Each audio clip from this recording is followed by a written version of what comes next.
har fa yayi waka ya wa Tinubu waka tunda shi matsiyaci ne inda dama harka kuɗi ce shi ba dan al'umma shi ke ba in ba haka ba dai banda kana mawaki wawa sakare kana yankin arewa katsinan da gashi nan kusan 2/3 na al'ummar katsina cikin bala'i da musiba suke, wasu an kashe su, ka fito a wannan yankin ka kuma ɗauko wannan ribabban ka ce wai shine wai har waka.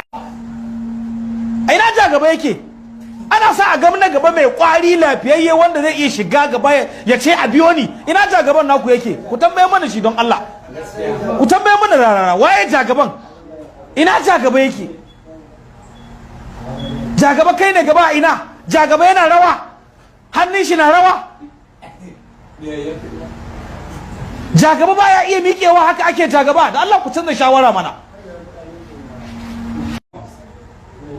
Ana nemo jagaba lafiyayyen mutum quality one, ku tashi ku dauko rababbe. Mutum gawa tana yawo a cikin mutane. Don haka mu wasu malamai sun ce ba su kai gabar wai tsakanin ukun nan su fito su yi magana ba. A'a, mu mun riga mun kai tunda mawaka sun fara nasu.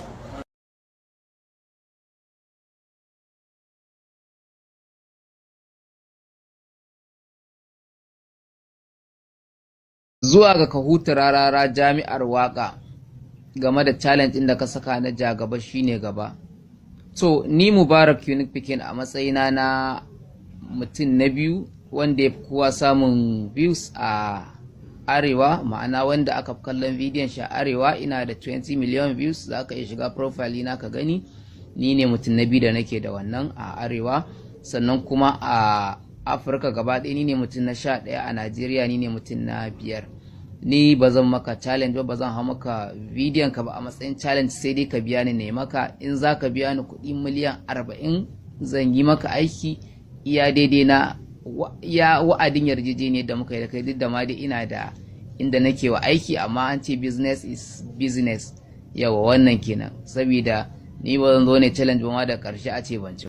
Ga mutanen arewa da ke zanne a kudu, bayan gaisuwa da fatan alheri, bayan haka ina so in jawo hankulanku cewa a nan arewa mutanen kudu gaba ɗaya suna nan suna zaune a cikinmu zama na lumana, hankalinsu kwanci.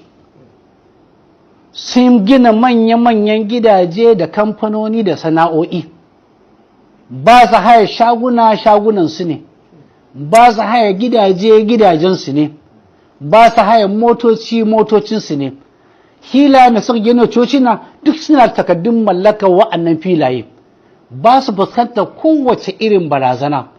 Hankalinsu kwance yake, ana ma'amala da su, kuma sun yarda cewa an ba su yanayi mafi mutuncin yanayi a arewa.